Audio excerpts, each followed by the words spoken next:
Irmãos, só uma correçãozinha de um erro da nossa arte, não é o Fábio que errou, é a arte que está errada, irmãos. A diária é R$ 60, tá bom? E não 40, como está lá na arte, tá?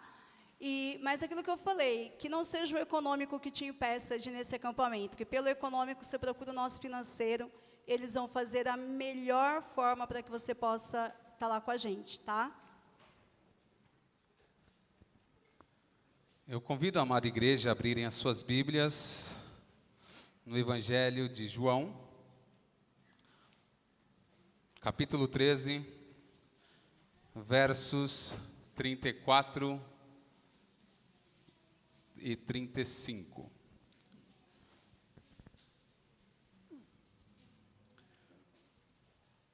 João 13, 34 e 35. Diz assim a palavra do nosso Deus.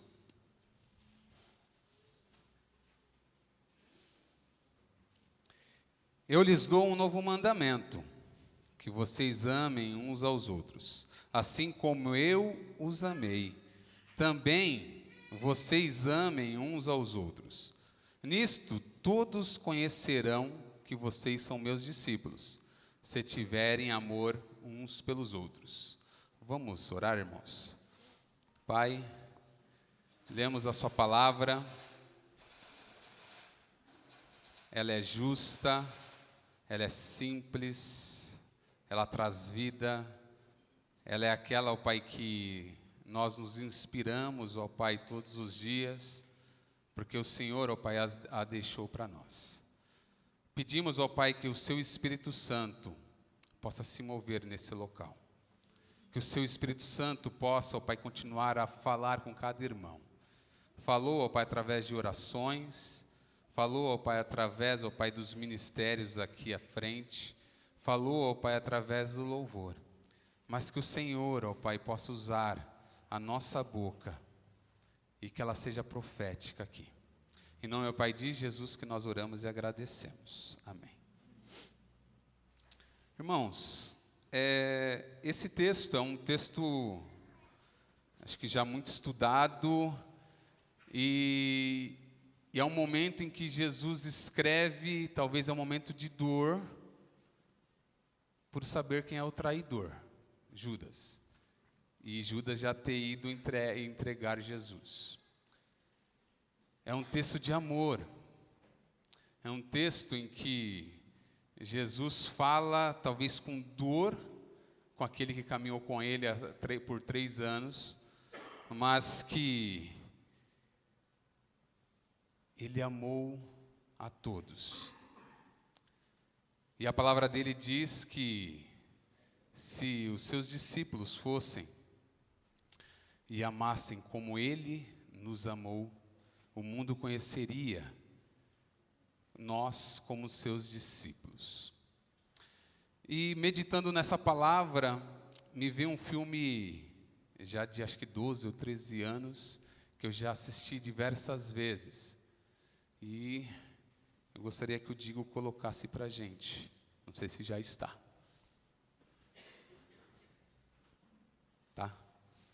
É um filme muito conhecido, que chama A Procura da Felicidade. Quem já assistiu esse filme? Tá, quase todo mundo. Para quem não conhece, vou dar um spoiler aqui, rapidão. Beleza? O que acontece? É a história de uma família, um homem, uma mulher e uma criança. E esse homem ele tem alguns sonhos. Ele vai lá, compra alguns scanners de densidade óssea.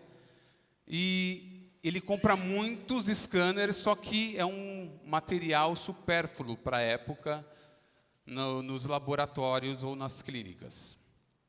E ele começa a passar sérias dificuldades financeiras.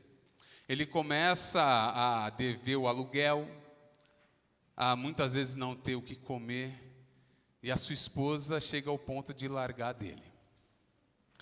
Ele pega e continua e fica com o filho. Meu filho você não vai levar, é meu filho. Em uma das cenas.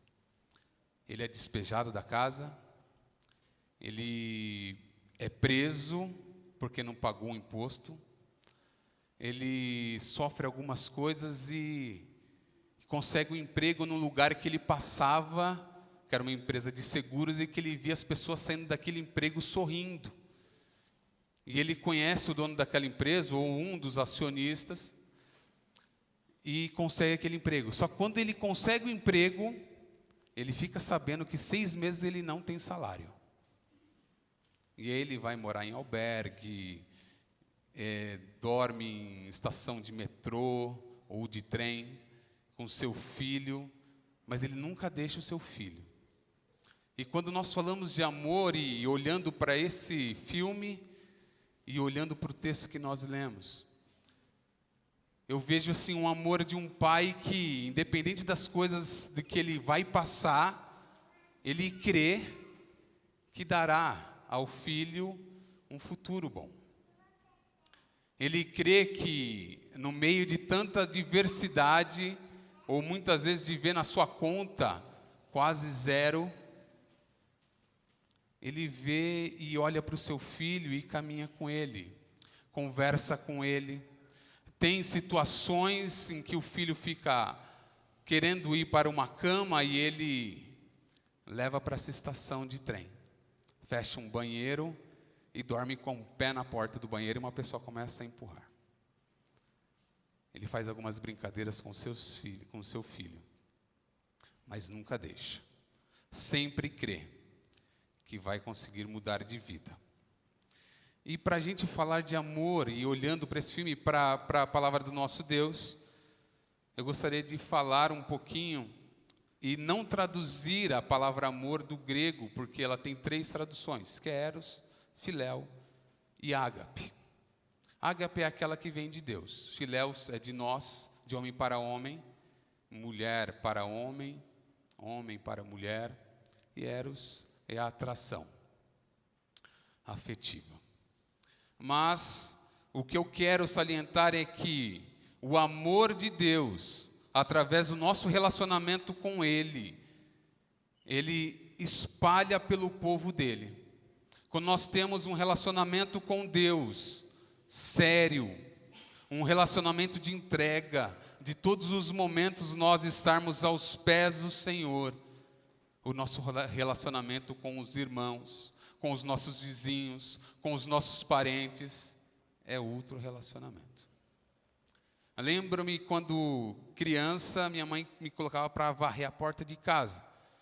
E eu varria só a porta de casa. E aí um dia ela chamou a minha atenção. Não, você vai varrer a porta do vizinho da direita e o vizinho da esquerda.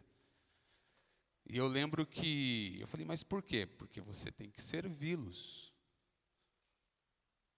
Eles têm que saber quem você é e saber que você cuida deles. E aí, de repente, eu ficava varrendo, e aí, de repente, aqueles vizinhos que não varriam a porta da casa da minha mãe começaram a varrer também. E aí, nós criamos uma amizade, nós criamos um vínculo. Aquelas pessoas me chamavam para estar na casa deles, por simplesmente varrer a porta da casa deles algumas vezes. Deus nos chama a servir. Deus nos chama a ter um relacionamento com Ele, vertical, e que nosso relacionamento com todos, irmãos, parentes, amigos, vizinhos, colegas de trabalho, seja o relacionamento que nós também temos com Deus. Um relacionamento sincero, um relacionamento de amor, um relacionamento que olha para a pessoa, e independente daquilo que ela possa dar para mim, eu a amo. Não é aquilo que ela tem, é aquilo que ela é, que me faz amar. É aquilo que Jesus fez na minha vida, é que eu tenho que olhar para a pessoa e falar, é o amor que eu tenho, que eu recebi de Cristo, eu quero para essa pessoa. Jesus nos chama também para a unidade nele, e também para testemunho vivo da sua igreja. Nós aqui, nós oramos por muitas pessoas. Mas uma vez, em uma lição com os adolescentes, eu perguntei para eles, quantas pessoas dessa rua frequentam a igreja? Vocês já oraram por alguma pessoa dessa rua? E aí, no término da aula, cada um pegou um número ou 2 números de casas para passar aquela semana orando. Quantas pessoas sabem que nós existimos, sabem o trabalho que nós temos aqui, a aceitação que nós temos das pessoas e como as pessoas são bem recebidas. Eu lembro-me que sempre nos batismos, o pastor ele pedia para que as pessoas fizessem uma carta de como ela foi recebida, ou o que levou ela a ficar nessa igreja. E se não foram todas as cartas, a maioria das cartas, o sorriso, o abraço, essa igreja me abraçou, abraçou minha casa, ela sentiu a dor que eu tinha em casa e me serviu. Como nós temos andado, irmãos, e como nós temos olhado para as pessoas que nos rodeiam. Como? Será que as pessoas se sentem atraídas a virem até nós e pedir oração? Ou elas falam, ih, lá vem ele de novo. Fala, mas não faz. Não vive aquilo que fala. Sabemos que não é fácil viver no tempo que estamos vivendo. É um tempo de grandes conflitos, é um tempo em que as pessoas, elas olham e veem aquilo que nós temos e muitas vezes se afastam de nós porque não temos algo a oferecer. Mas que elas se sintam atraídas por Jesus através da nossa vida e que nós possamos viver o amor de Cristo a cada dia, aqui e fora dessa igreja. Esse amor, ele deve ser gerado através de um relacionamento verdadeiro com o Pai. E esse relacionamento deve moldar os nossos relacionamentos pessoais. Hoje temos muita facilidade de mandarmos recado, mensagens por WhatsApp. E não estou falando que é mal isso. Mas quantas vezes nós temos ligado para as pessoas que nos rodeiam? Quantas vezes nós temos visitado essas pessoas? Quantas vezes nós temos dedicado um tempo nosso em prol da pessoa? Quanto tempo da nossa vida nós temos dedicado ao serviço do reino de Deus?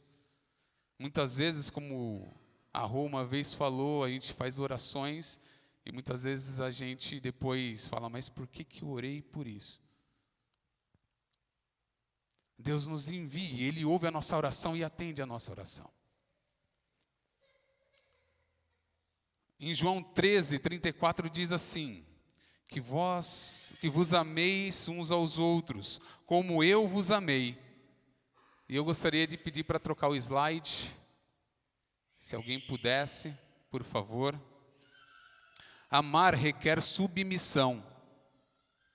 Não se faça a minha vontade, mas a tua vontade. Diz Lucas 22:42. O amor de Jesus é um exemplo de submissão.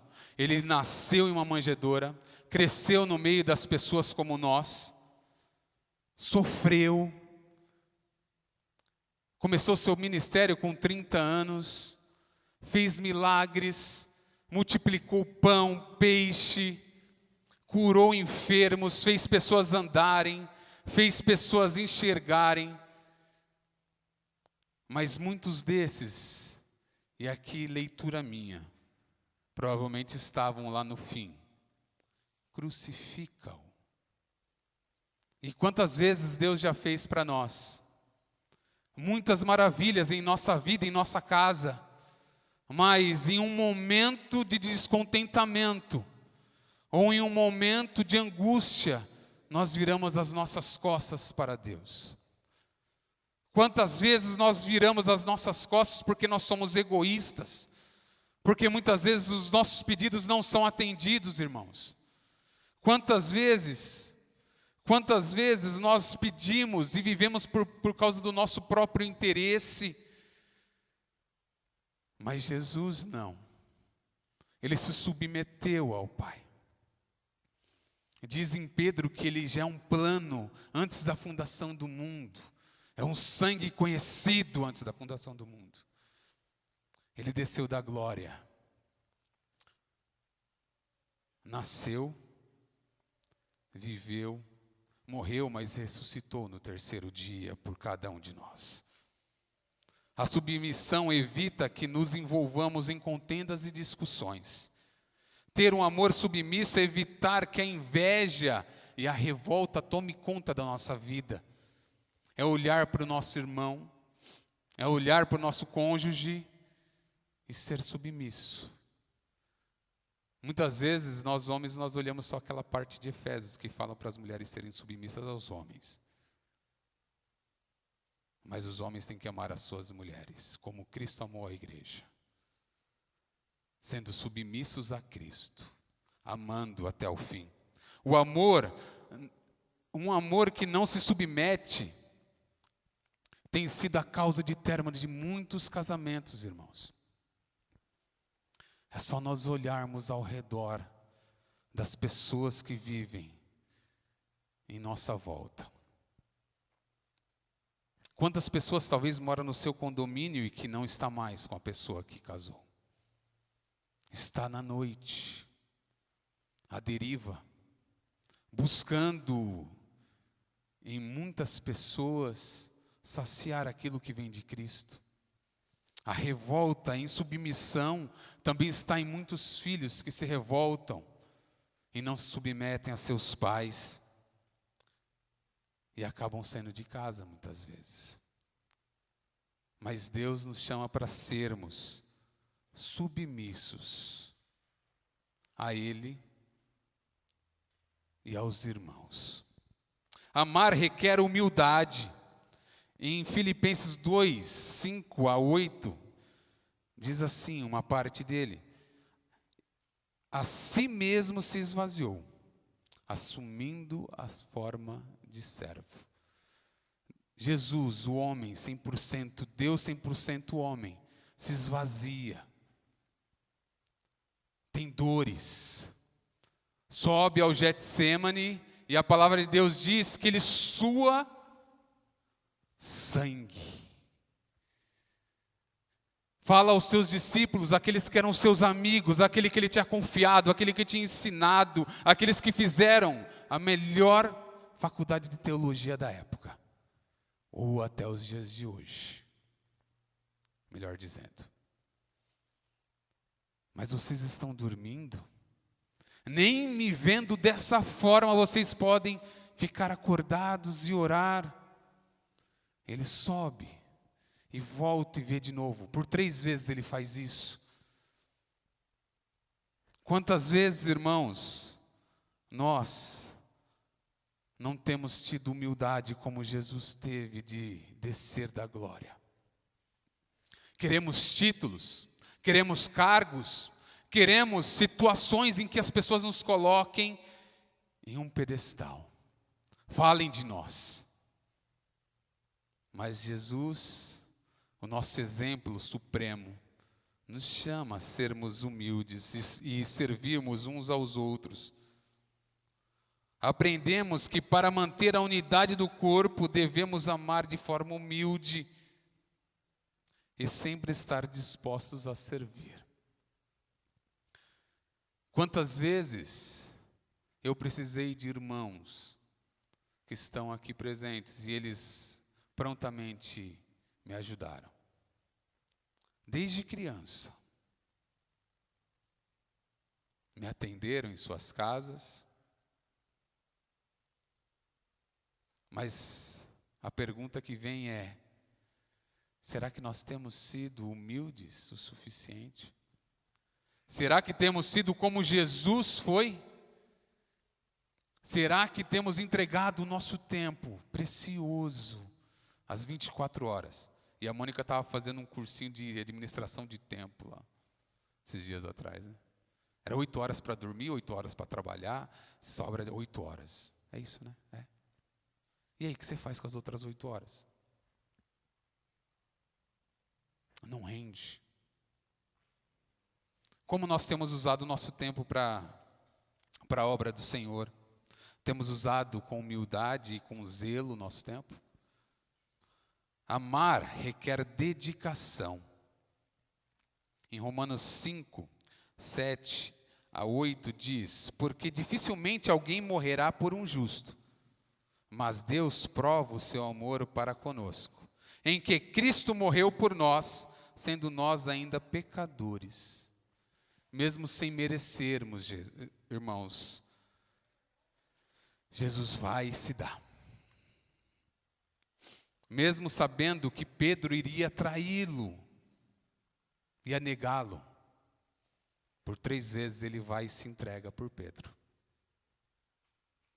Mesmo sabendo que muitas vezes nós iríamos virar as nossas costas, porque nossos afazeres são mais importantes, muitas vezes, isso eu falo para mim. Deixamos de estar em comunhão. Temos momentos preciosos nessa igreja. Os cultos de quarta-feira.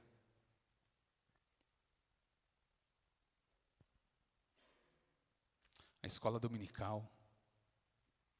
E um testemunho que eu ouvi a semana passada é que eu não sabia, mas chegou a ter 120 alunos em período. Salas vazias.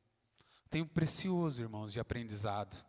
Tempos preciosos de viver em comunhão com o irmão. Relacionamento horizontal e o vertical. Amar o amor incondicional de Deus, o amor ágape, não depende da nossa resposta positiva a Deus. Se fosse assim, nós não estaríamos aqui.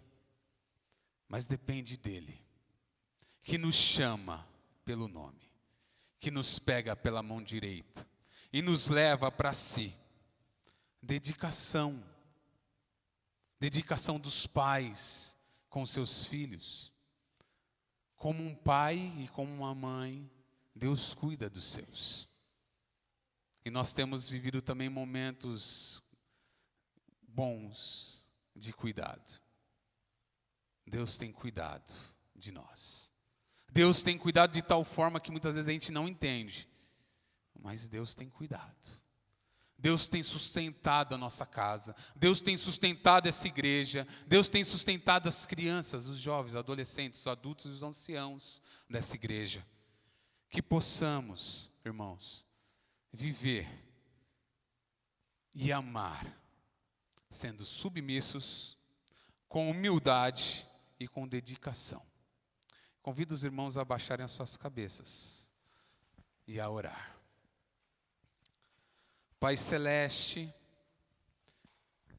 o seu amor, ó Pai, que chegou até nós, a sua graça, o favor imerecido, aquilo que o Senhor fez por nós, ó Pai.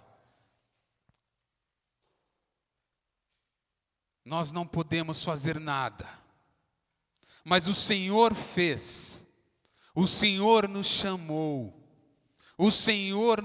pelo nome, Senhor.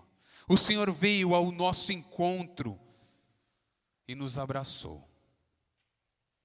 O Senhor veio ao nosso encontro e nos chamou, filhinho, filhinha, venha e me siga, como o Senhor fez com seus discípulos, ó Pai. Todos os irmãos que estão aqui, Pai, creio que o Senhor chamou e tem dado a eles, ó Pai, uma vida em Ti. E que através, ó Pai, da vida em Ti, nós possamos, ó Pai, ter relacionamentos, ó Pai, saudáveis, contigo, relacionamentos com o Pai, com o Filho e com o Espírito Santo, e que esse relacionamento possa, Deus, refletir a nossa comunidade, que esse relacionamento possa refletir a nossa vida social, que esse relacionamento, ó Pai, de amor contigo, possa refletir, ó Pai, em nosso trabalho, que em nome de Jesus, ó Pai, nós possamos viver em Ti e para Ti, que em nome de Jesus nós não nos esqueçamos daquilo que o Senhor fez na cruz. O chão estremeceu, o véu se rasgou, e nós temos, ó Pai, acesso a Ti. Cristo ressuscitou, venceu a morte e nos atraiu a si mesmo. Pedimos, ó Pai, força, sabemos, ó Pai, que não é fácil. Pedimos, ó Pai, que tenhamos, ó Pai, um coração submisso. Tenhamos, ó Pai, um coração humilde, um coração dedicado a Ti, dedicado ao nosso irmão. Que cada serviço aqui feito, ó Pai, seja para honra e glória de Ti. Que o Senhor, o grande oleiro, aquele que moldou Israel, que possa moldar a nossa vida. Que seu nome cresça e que o nosso diminua. E que o Senhor, ó Pai, faça maravilhas no meio do seu povo. Temos, ó Pai, orado, ó Pai, há tempos, ó Pai. Que o Senhor, ó Pai, traga pessoas a essa igreja. Que todos, ó Pai, se sintam bem-vindos aqui na sua casa. E que seja feita a tua vontade, aqui na terra como no céu. Amém.